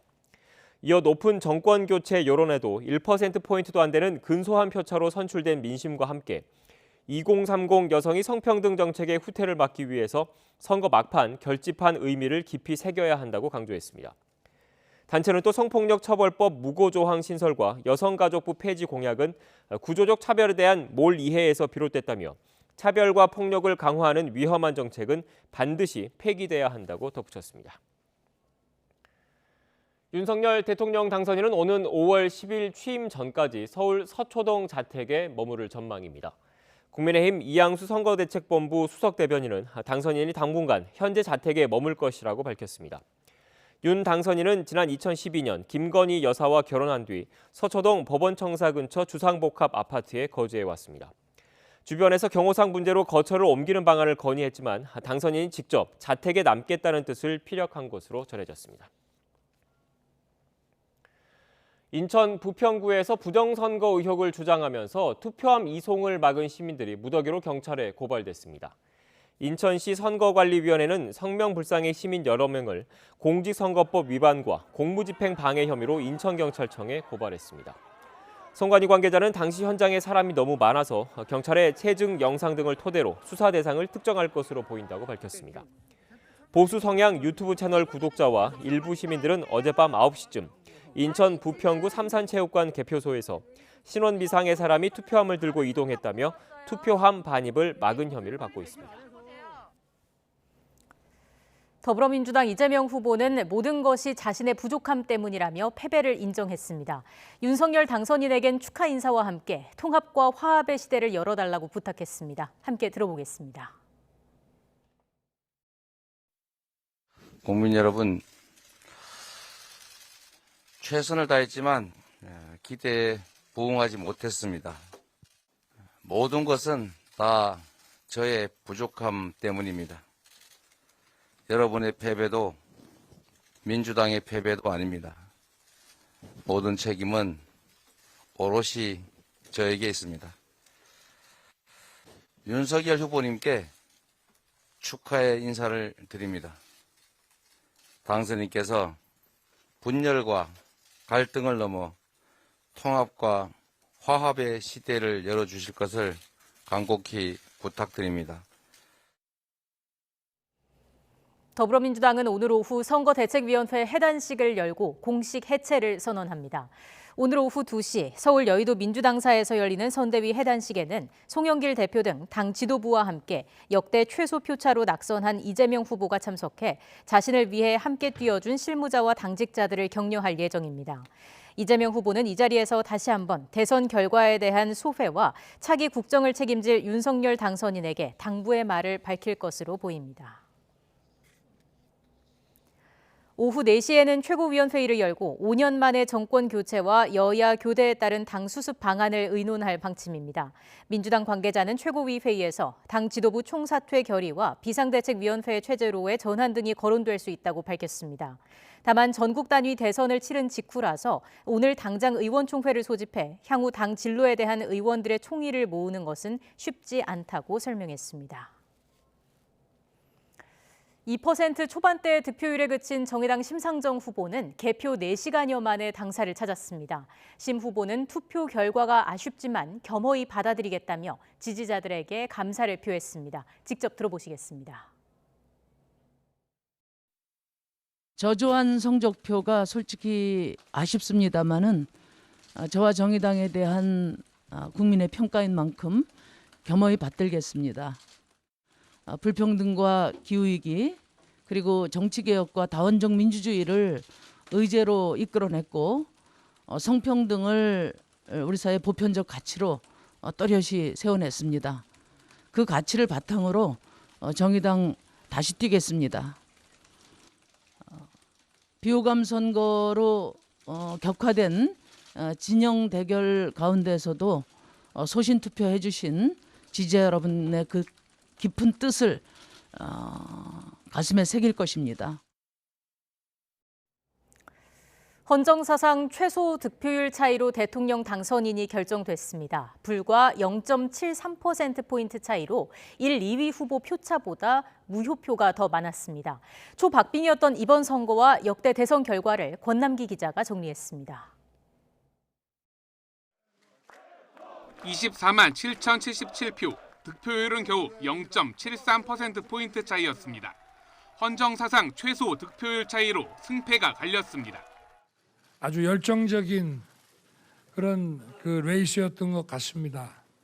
이 과정을 통해서 많은 것을 느끼고 배웠고 이제까지 최소 득표율 차이는 지난 1997년 15대 대선의 1.53%포인트였습니다. 당시 김대중 새정치 국민의힘 후보가 이회창 한나라당 후보를 이기고 당선됐는데 표차는 불과 39만 557표에 그쳤습니다. 1987년 직선제 개헌 이전까지 살피면 1963년 5대 대선 때 박정희 민주공화당 후보가 윤보선 민정당 후보를 1.55%포인트 차로 이겼습니다. 또 다른 박빙 선거로는 노무현 전 대통령이 당선된 2002년 16대 대선이 꼽힙니다. 이회창 한나라당 후보를 2.33%포인트 차이로 눌렀습니다. 나중에 막바지 가니까 이기고 지는 건 둘째고 빨리 끝났으면 좋겠다는 생각입니다. 출구 조사 때부터 개표 100%에 이르기까지 초박빙 접전을 벌인 이번 대선의 무효표는 30만 7,542표로 집계됐습니다. 이는 1, 2위 후보 격차보다 6만 표 넘게 많은 것으로 선거 직전 이뤄진 단일화 등이 영향을 미친 거로 보입니다. YTN 권난기입니다. 이번 대선에서 20대 남성과 여성의 지지 후보가 크게 엇갈린 것으로 나타났습니다. 방송 3사가 투표 직후에 발표한 출구조사 결과 윤석열 당선인의 20대 남성 예상 득표율은 58.7%, 더불어민주당 이재명 후보의 예상 득표율은 36.3%로 집계됐습니다. 반면 윤 당선인의 20대 여성 예상 득표율은 33.8%, 이 후보의 예상 득표율은 58%로 큰 대조를 보였습니다. 이와 함께 남녀를 합친 연령대별로는 30대와 60대 이상에선 윤 당선인 지지가 많았고 20대와 40대, 50대에서는 이 후보 지지가 더 많았습니다. 또 자영업자들의 윤 당선인 지지율은 50.9%로 46.9%에 그친 이 후보보다 더 높았습니다. 이번 20대 대통령 선거와 함께 치러진 5개 지역의 국회의원 재보궐선거에선 국민의힘이 압승했습니다. 특히 관심이 높았던 곳이죠. 정치 1번지로 불리는 서울 종로에선 문재인 정부에서 감사원장을 지낸 국민의힘 최재형 후보가 당선됐습니다. 10년 만에 보수 정당이 차지했습니다. 김현우 기자입니다. 대한민국 정치 1번지 서울 종로에선 최재형 국민의힘 후보가 당선됐습니다. 최 후보는 과반 득표를 넘겨 더불어민주당을 탈당해 무소속으로 출마한 김영종 후보를 눌렀습니다. 감사원장 출신의 최 후보가 당선되면서 보수 정당이 10년 만에 정치 1번지 종로를 탈환했습니다. 저를 지지해 주셨던 분이나 지지하지 않으셨던 분이나 우리 종로 구민들의 목소리에 귀 기울이면서 종로의 실질적인 변화와 발전을 만들어내겠습니다. 윤희숙 전 의원 사퇴로 공석유된 서울 서초갑 역시 예상대로 국민의힘이 차지했습니다. 서초구청장 출신인 조은희 후보가 이정근 더불어민주당 후보를 큰 표 차로 이겼습니다. 보수의 심장인 대구 중남구 보궐선거는 무소속 임병헌 전 대구 남구청장이 국민의당 권영현 후보를 근소한 차이로 눌렀습니다. 국민의힘 소속이었던 곽상도 전 의원이 대장동 의혹에 연루돼 사퇴하면서 이 지역에 후보를 내지 않기로 하자 임 전 구청장은 탈당해 무소속으로 선거를 치렀습니다.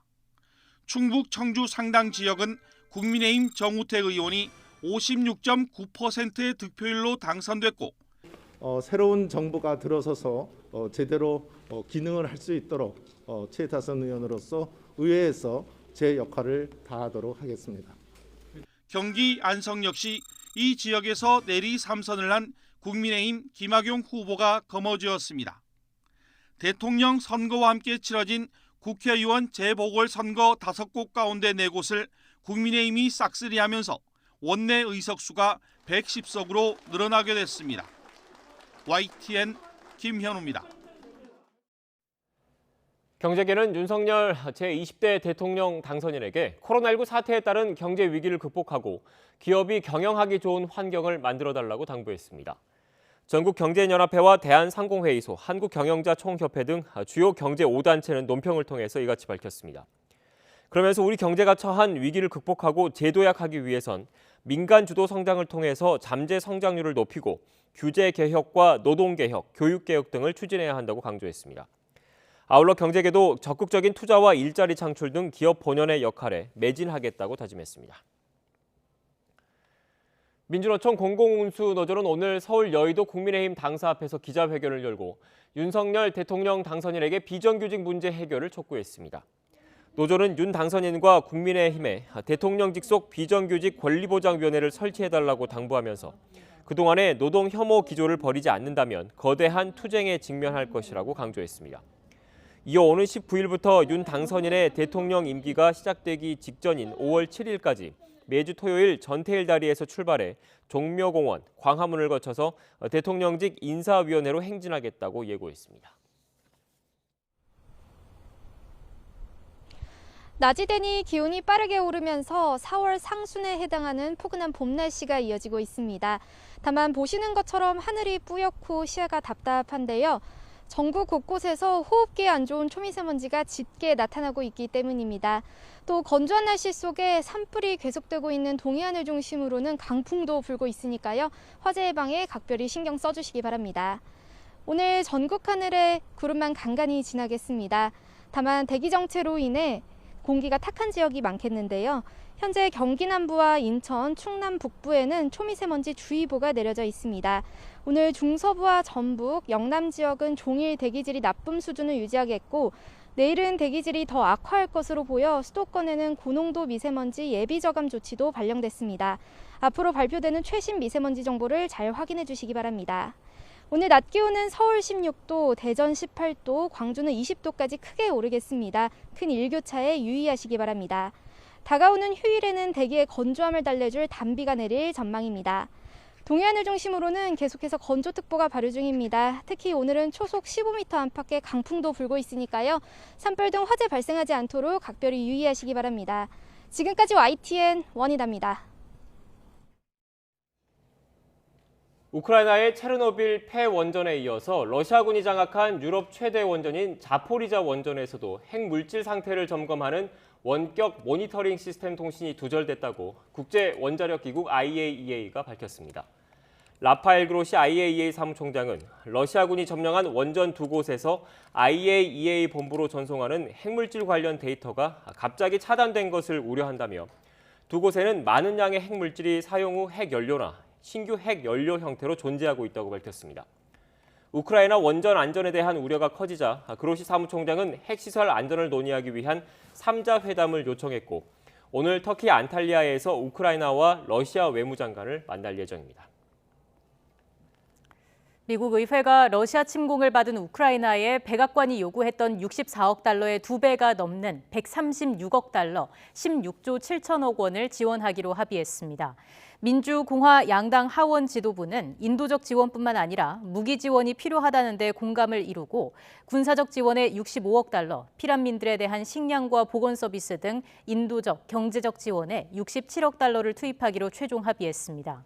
또 국제통화기금 IMF도 이사회를 열고 우크라이나의 경제 충격을 완화하고 정부의 재정 지출을 돕기 위해 긴급자금 14억 달러, 1조 7천억 원을 지원하기로 결의했습니다. 국제유가가 산유국들의 증산 기대에 10% 이상 하락하면서 배럴당 110달러 아래로 떨어졌습니다. 현지 시각 9일 뉴욕 상업거래소에서 다음 달 인도분 서부 텍사스산 원유는 1배럴에 15달러, 12.1% 폭락한 108달러 70센트에서 거래를 마쳤습니다. 런던 ICE 선물거래소에서 5월 인도분 브렌트유는 1배럴에 16달러 84센트, 13.15% 폭락한 111달러 14센트에서 장을 마감했습니다. 러시아 국방부가 우크라이나에서 비윤리적인 대량 살상 무기인 열기압탄을 발사할 수 있는 다연장 로켓 발사대를 사용한 사실을 확인했습니다. 네, 영국 국방부가 밝힌 내용입니다. 김원배 기자가 보도합니다. 영국 국방부가 트위터에 올린 1분 15초짜리 영상입니다. 진공폭탄으로 불리는 열기압탄을 발사할 수 있는 다연장 로켓 발사대 토스1 알파가 얼마나 위험한지 설명하고 있습니다. 열기압탄은 산소를 빨아들여 강력한 초고온 폭발을 일으킴으로써 사람의 내부 기관에 손상을 줍니다. 군인과 민간인을 가리지 않을 정도로 무차별적이고 파괴력이 강력해 비윤리적인 대량 살상 무기로 인식되고 있습니다. 영국 국방부는 러시아 국방부가 우크라이나에서 토스-1 알파를 사용한 사실을 확인했다고 밝혔습니다. The TOS-1 Alpha is an armoured multiple rocket launcher that can launch rockets with thermobaric warheads. It was used by Russian forces in both Afghanistan and Chechnya. 영국 국방부는 열기압탄은 고온 폭발을 일으키기 위해 주변에 있는 공기에서 산소를 사용하며 기존 폭발물보다 폭발 효과가 더 오래 간다고 설명했습니다. 또 토스-1 알파는 인프라를 파괴할 수 있으며 내부 장기에 심각한 손상을 주고 화상을 입혀 노출된 사람들을 사망에 이르게 할 수 있다고 덧붙였습니다.